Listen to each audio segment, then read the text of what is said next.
Hello दोस्तों, नमस्ते, राम राम। मैं हूं अमित चौधरी। स्वागत है आपके अपने YouTube channel Amit sir GK में। तो आज सी टेट का तीसरा दिन है। मोस्ट इंपोर्टेंट क्विज करवा रहा हूं मैं कंसेप्ट के साथ, और प्रीवियस ईयर के क्वेश्चन में प्रॉपर तरीके से करवा रहा हूं। और काफी अधिक मात्रा में मैं क्वेश्चन लेकर आया हूं, ठीक है। मतलब काफी इंपॉर्टेंट क्वेश्चन लेकर आया हूं, ठीक है। ज्यादा बड़ी क्लास न करके मैं कम से कम क्वेश्चन करवा के आपको प्रॉपर तरीके से ये बताना चाहता हूं कि किस प्रकार से आपसे किस कंसेप्ट से और किसके मतलब क्वेश्चन को कहां से पकड़ता है एग्जामिनर, कहां से उठाता है। ये सभी चीजें मेरे इस क्लास के अंतर्गत, इस सेशन के अंतर्गत देखने को मिलेंगी आपको, ठीक है। मेरा मेन मुद्दा है कि आप 60 में से जो भी आपका ऑप्शनल सब्जेक्ट है एसएसटी के अंदर, तो उसमें 60 में से 55 प्लस लेकर आए, ठीक है। हर बार ये एग्जाम रिपीट होते रहते हैं, उनको भी प्रॉपर तरीके से मैं करवाता चलूंगा अपने भाइयों को, ठीक है। तो शुरू करते हैं अपनी क्लास को, जो कि मोस्ट इंपोर्टेंट है। आज तीसरा दिन है और फर्स्ट क्वेश्चन आपके सामने है। फर्स्ट क्वेश्चन आपके सामने, एक मिनट में कलर चेंज कर लूं।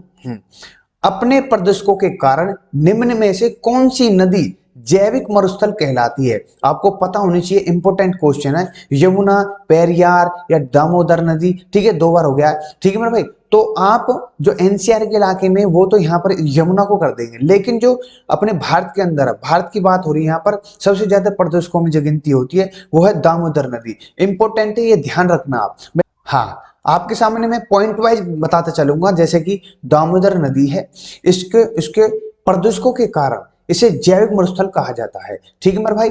ये जो दामोदर नदी है बंगाल के अंदर बहती है, और इसको बंगाल का शौक भी कहा जाता है, क्योंकि वहां पर अधिक मात्रा में मन चाहे जब मतलब बाढ़ आ जाती है और काफी हानि पहुंचाती है बंगाल, मतलब पश्चिम बंगाल को, तो इसलिए इसको बंगाल का शौक कहा जाता है, ठीक है। इस नदी में एक खास बात यह है कि यहाँ पर किसी प्रकार का कोई जीवन नहीं मिलता, किसी भी जानवर का हो या जानवर हो, या फिर किसी, जैसे कि नीचे लिखा हुआ है कि मरुस्थलीय नदी का होने के कारण यह नदी, इसमें कोई जीवन नहीं मिलता, कोई भी मछली, कोई जलीय जानवर इसके आसपास नहीं मिलता, क्योंकि जैविक मरुस्थल है, ठीक है। वही मैं बात कर दूं, यमुना नदी जो है, जो आपको पता होगी प्रॉपर तरीके से, ये भी एक प्रदूषित हो चुकी है, मतलब अधिक मात्रा में प्रदूषित हो चुकी है, ठीक है। एनसीआर के इलाके में जितनी, मतलब दिल्ली से गुजरने वाली ये यमुना नदी, यहाँ पर अधिक मात्रा में जो फैक्ट्री हो, केमिकल वगैरह, कबाड़ा, जो भी चीजें होती हैं इसी में डाल देते हैं, ठीक है, रिलीज कर देते हैं, ठीक है। तो काफी मात्रा में ये भी बहुत ही प्रदूषित हो चुकी है।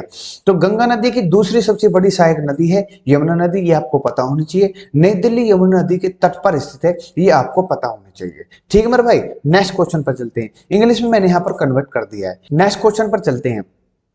वर्ष 2011 के अनुमान के अनुसार विश्व की जनसंख्या का कितना प्रतिशत भारत में रहता है? ये इंपोर्टेंट है, ये हम विश्व की बात हो रही है, विश्व के तौर पर, ठीक है। तो 15% है, 17.5% है, 20% है, या फिर 22.5% है। तो मैं बता दूं, एक आंकड़ा लेकर आया हूं वर्ल्ड पॉपुलेशन का, जैसे कि आपको दिख रही होगी यहाँ पर, ठीक है। इसके अंदर जो अपनी सबसे फर्स्ट नंबर पर जो ये नीचे चाइना है, इसका है 19.4%। वहीं पर सेकंड नंबर पर अपना भारत है, इंडिया 17.5%, जो मैंने आंसर बताया आपको, ठीक है। ये B is the right answer हो जाता है, ठीक है। और अदर्स कंट्री मैंने प्रॉपर तरीके से दे रखी है, आप याद भी कर सकते हो। फर्स्ट और सेकंड ही एग्जामिनर आपसे पूछ सकता है, ज्यादा भीतर नहीं बढ़ेगा, ठीक है। नेक्स्ट क्वेश्चन पर चलते हैं।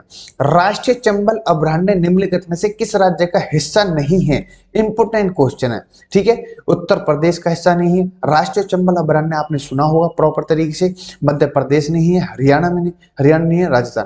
मतलब जो राष्ट्रीय चंबल अभयारण्य है, यह अधिक मात्रा में तो मध्य प्रदेश में, जैसे मैं मैप में दिखाता हूं अपने भाइयों को, ठीक है। जो ये सर्कल है ना, सर्कल आपको जो गोल गोल जो दिख रहा है, तो इसके साइड में यहाँ पर राजस्थान है, जो ये है साइड राजस्थान है, इधर की तरफ उत्तर प्रदेश है, और ये मध्य प्रदेश है।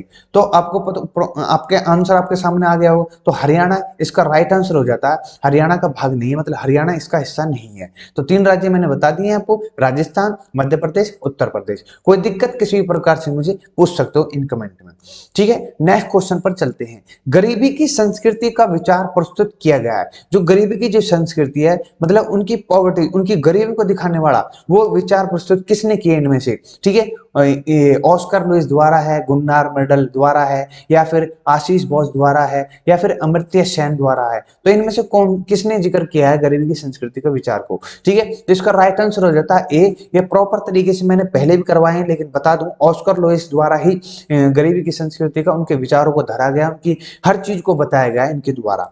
ठीक है, जैसे कि ये हैं आपके सामने, ठीक है, ऑस्कर लुइस साहब। तो गरीबी की संस्कृति का विचार ऑस्कर लुइस ने प्रस्तुत किया था। इन्होंने मैक्सिको के अध्ययन के आधार पर निष्कर्ष दिया कि निर्धनता की संस्कृति में व्यक्ति केवल वर्तमान के बारे में सोचता है, ठीक है, और वह भाग्यवादी हो जाता है, उसमें हीनता की भावना प्रबल बन जाती है।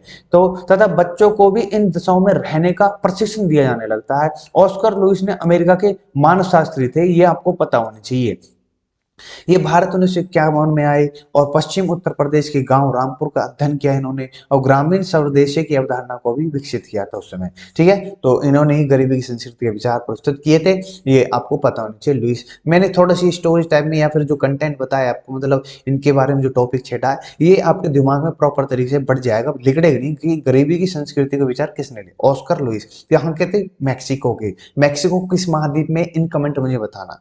ठीक है, हाँ, नेक्स्ट क्वेश्चन है मेरे भाइयों के लिए, निम्न में से ऐसे सुमेलित करके पूछ सकता है आपको। तो यहाँ पर सुमेलित नहीं है, ये क्वेश्चन पहले गौर करना है कि सुमेलित है या सुमेलित नहीं है, पूछा क्या है क्वेश्चन में। तो पहला क्वेश्चन इसमें, नांगल बांध जो है ये सतलज नदी पर है, ये आपको पता होना चाहिए। सरदार सरोवर परियोजना नर्मदा नदी पर है। नागार्जुन बांध, ये मतलब नागार्जुन जो बांध, ये सागर जो गोदावरी नदी पर है, या हीराकुंड बांध महानदी पर है, ये आपको पता होनी चाहिए। ठीक है, तो मैं बता दूं नागल बांध जो है सतलज नदी is the right answer. Sardar Sarovar परियोजना है नर्मदा नदी। नागार्जुन सागर ये गोदावरी नदी पर नहीं है, यहां पर ये गलत हो जाता है, ये कृष्णा नदी पर, आपको पता होनी चाहिए। ठीक है, लेकिन हीराकुंड बांध महानदी पर है। मैंने आगे दे रखे हैं सारे के सारे। गांधी सागर बांध मध्य प्रदेश चंबल, ये भी राइट है। ये आपको प्रॉपर तरीके से, ये इंपोर्टेंट क्वेश्चन है। सरदार सरोवर बांध गुजरात नर्मदा, नागार्जुन सागर बांध देखो कृष्णा नदी पर, जो कि वहां पर गोदावरी दे रखी थी। तुंगभद्रा बांध कर्नाटक तुंगभद्रा नदी पर। ये सभी के सभी यहाँ पर नदी मैंने दे रखी है और यहाँ पर राज्य दे रखे हैं। ठीक है मेरे भाई, तो प्रॉपर तरीके से आपको पता होनी चाहिए सभी चीजें। मैं पीडीएफ शेयर कर दूंगा अभी 20 मिनट में, आपको मिल जाएंगी। ठीक है, थोड़ी सी लेट क्लास हो जाती है, पर लेकिन लेट तो होती है, पर उसमें मैं आपको इस तरीके से कंटेंट देना चाहता हूं कि आप के सामने जैसे एग्जाम में बैठो, क्वेश्चन आपके सामने है, मैं उस क्वेश्चन के जैसे मैं क्वेश्चन कर रहा हूं, इससे 2 से 3 क्वेश्चन आपको प्रॉपर तरीके से पता होनी चाहिए इसके आसपास की। ठीक है, क्योंकि आप फंस नहीं सको, एग्जाम में बैठते तुरंत क्वेश्चन का आंसर दे दो। ठीक है, नेक्स्ट क्वेश्चन पर चलते हैं, और थोड़ी पॉलिटी या कॉन्स्टिट्यूशनल या सिविक्स कह लो उसको, यहाँ से क्वेश्चन मैं पूछने जा रहा हूँ आपसे, डिस्कस कर रहा हूँ। तो नेक्स्ट क्वेश्चन है, व्यक्तिगत स्वतंत्रता के लिए उच्च न्यायालय निम्नलिखित में से किस रीट को जारी कर सकता है? ये इंपॉर्टेंट है, व्यक्तिगत स्वतंत्रता की बात हो रही है यहाँ पर। अगर किसी ने आर्टिकल करे हैं तो मोस्ट इंपोर्टेंट है, और मैंने आर्टिकल ऑलरेडी करवाए हैं क्लास के अंदर, जो 6 to 10 तक मैंने एनसीईआरटी बेस्ड विद क्वेश्चन के साथ करवाई है, बिल्कुल सटीक तरीके से सब कुछ करवाया हुआ है लेसन वाइज। ठीक है, तो यहाँ पर बात कर रहे हैं व्यक्तिगत स्वतंत्रता के लिए उच्च न्यायालय के निम्नलिखित में से किस रीट को जारी कर सकता है? परामर्श, अधिकार प्रच्छा, बंदी प्रत्यक्षीकरण या प्रतिषेध। यहाँ पर उच्च न्यायालय की बात होती है, हाई कोर्ट की बात हो रही है। ठीक है, हालांकि परामर्श जो भी मतलब जो रिट है, 5 रिट होती है, 5 रिट हाई कोर्ट के लिए और 5 रिट सुप्रीम कोर्ट के लिए। तो यहाँ पर राइट आंसर हो जाता है हैबस कॉर्पस या बंदी प्रत्यक्षीकरण। ठीक है, मैं थोड़ा बता दूं आपको, जो 5 रिट होते हैं, आदेश होते हैं, ये दोनों उच्च न्यायालय, मतलब अनुच्छेद, उच्च न्यायालय के लिए तो अनुच्छेद आर्टिकल 226 है, वहीं पर सर्वोच्च न्यायालय जो सुप्रीम कोर्ट उसके लिए अनुच्छेद 32। इनके अंदर 5 रिट होती हैं अपनी। ठीक है, वो 5 रिट मैंने प्रॉपर तरीके से नीचे दे रखी है। बंदी प्रत्यक्षीकरण, जिसका आंसर अभी बताया मैंने, बंदी प्रत्यक्षीकरण शारीरिक रूप से हिरासत में लिए गए व्यक्ति को शारीरिक रूप से उपस्थित करना होता है। ठीक है, व्यक्तिगत की स्वतंत्रता के बारे में बताता है बंदी प्रत्यक्षीकरण। ठीक है, वहीं दूसरी रिट है परामर्श, जिसको मैंडमस कहा जाता है। तीसरी प्रतिषेध रिट होती है, प्रोहिबिशन कहा जाता है। चौथा उत्प्रेषण लेख, राइट ऑफ कार्टेरिया और लास्ट है अधिकार परिचय, जिसको क्वा वारंटो कहा जाता है। तो ये 5 रिट है, हाई कोर्ट सुप्रीम कोर्ट दोनों के लिए 5-5 रिट होती है। आर्टिकल मैंने बता दिए प्रॉपर तरीके से, आप भाई पीडीएफ को कर लेना।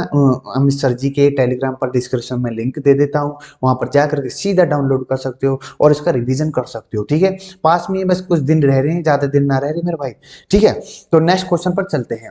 भारतीय संविधान के अनुच्छेद 371 के अंतर्गत देश के लिए किस क्षेत्र को विशेष स्थिति प्रदान की गई है? इंपोर्टेंट क्वेश्चन है ये। आर्टिकल आपको मैंने हमेशा समझाए, लेकिन ये अब इस बार 370 के बारे में तो काफी चर्चा हो चुकी है, लेकिन 371 के जितने भी भाग है मैं लेकर आया हूं। फिलहाल इसकी बात कर लूं, 371 जे की बात हो रही है। आर्टिकल 371 जे क्या है, किसको विशेष स्थिति प्रदान करता है? ठीक है, तो नागालैंड को, हैदराबाद और कर्नाटक को, महाराष्ट्र और गुजरात को, लद्दाख को। तो इसका राइट आंसर हो जाता है हैदराबाद और कर्नाटक। मैं बता देता हूं, थोड़ा कंफ्यूज हो रहे होंगे।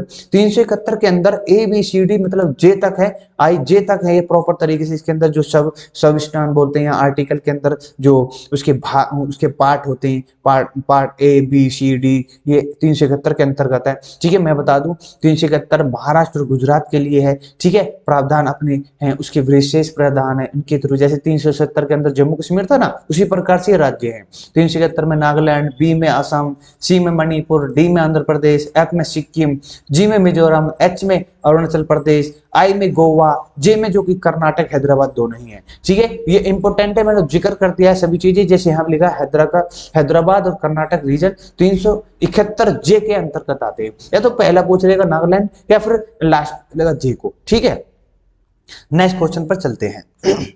राज्यों में मुख्यमंत्री सहित मंत्री परिषद में मंत्रियों की न्यूनतम संख्या क्या हो सकती है? ये आपको पता होना चाहिए। राज्यों की बात हो रही है, राज्यों में मुख्यमंत्री सहित जो होते हैं मंत्री परिषद में मंत्रियों की न्यूनतम संख्या, मतलब कम से कम संख्या कितनी होनी चाहिए? 10, 12, 13, 14। तो इसका राइट आंसर हो जाता है 12। ये सभी चीजें मैंने बताई हुई है आपको। ठीक है, लेकिन फिर बता देता हूं, लिखा भी हुआ है कि संविधान के अनुसार किसी भी राज्य के अंतर्गत, देश के किसी भी राज्य, 28 राज्य में है, और इसमें मंत्री परिषद की न्यूनतम संख्या होती है वो 12 होती है। अधिकतम विधानसभा जो 15% होती है। अब आपको यहाँ पर एक क्वेश्चन लेकर के आता है, जो दिल्ली है, केंद्र शासित प्रदेश है, उसकी विधानसभा जो है, ठीक है, उसका कितना प्रतिशत हिस्सा होता है? ये आपको इन कमेंट मुझे बताना। बहुत ही बढ़िया क्वेश्चन बताया मैंने। ठीक है, नेक्स्ट क्वेश्चन पर चलते हैं। भारत में केंद्र सरकार के स्तर पर मानव संसाधन विकास मंत्रालय का गठन कब किया गया था, जिसको आज के समय मिनिस्ट्री ऑफ एजुकेशन कहा जाता है, शिक्षा मंत्रालय कहा जाता है? तो इसका गठन कभी हुआ था? 1990 में, 85 में, 2004 में, 2009 में। आप सभी को पता होगी 1985 में इसका गठन हुआ था प्रॉपर तरीके से। आपको मुझे बताना 1985 के अंदर इंदिरा गांधी पीएम थी या फिर राजीव गांधी सीएम पीएम थे? ठीक है, ये मुझे बताना, कंफ्यूज नहीं होना बिल्कुल भी। ठीक है, आज के समय में शिक्षा मंत्रालय मिनिस्ट्री ऑफ एजुकेशन कहलाता है। ठीक है, ये आपको पता होनी चाहिए। नेक्स्ट क्वेश्चन, अब मैं प्रीवियस ईयर के क्वेश्चन करवा देता हूं अपने भाइयों को, तो थोड़ा सा ध्यान पूर्वक कैसे क्वेश्चन पूछता है आपसे सीटेट के अंदर, वो देख सुन लो। निम्नलिखित में से कौन सा कार्य राज्य सरकार का है? ये ध्यान पूर्वक जो भी क्वेश्चन पढ़ेगा वो मार नहीं खाएगा प्रॉपर तरीके से।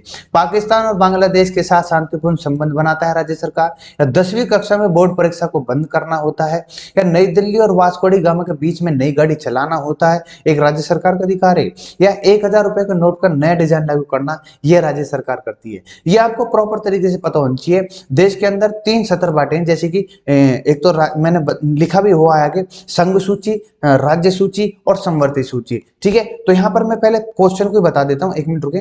तो यहाँ पर जो पाकिस्तान और बांग्लादेश के शांतिपूर्ण जो संबंध है वो संघ को मतलब केंद्र तो बनाएगी, राज्य तो नहीं बनाएगा, तो पहले तो गलत हो जाता है। वही नई दिल्ली की ये कोई क्वेश्चन ये मायने नहीं रखता, और 1000 रुपए का नोट डिजाइन राज्य नहीं करती। ठीक है, तो ये सभी गलत हो जाते हैं, कॉमन सेंस की बात है। तो 10वीं कक्षा में बोर्ड परीक्षा को बंद कर सकता है, यहाँ पर राज्य सरकार का अधिकार होता है इस पर। ठीक है, तो B is the right answer, मतलब number 2 is the right answer हो जाता है। ठीक है, वहीं पर मैं बता दूं संघ सूची के अंतर्गत 100 आइटम है, मोस्ट इंपोर्टेंट है, जिसमें रक्षा, विदेश मामले, मुद्रा, रेलवे, आयकर। ठीक है, वहीं पर राज्य सूची जो होती है सार्वजनिक स्वास्थ्य है, पुलिस, सार्वजनिक व्यवस्था, कृषि, लॉटरी, ये राज्य सूची के अंदर जो समवर्ती सूची है, शिक्षा, बिजली, समाचार पत्र, आपराधिक कानून, ये सभी चीजें समवर्ती में होती है। एक क्वेश्चन यहाँ पर लिख के आता है, तो किस सन में, कौन से ईयर में शिक्षा को राज्य सूची से समवर्ती सूची में कर दिया था? ये इंपॉर्टेंट क्वेश्चन है, ठीक है आपके लिए। ये जो मैं बता रहा हूँ ना, इन सभी को मैं डिस्कस कर दूंगा अपनी क्लास में ही, पर लेकिन आपको सर्च मारोगे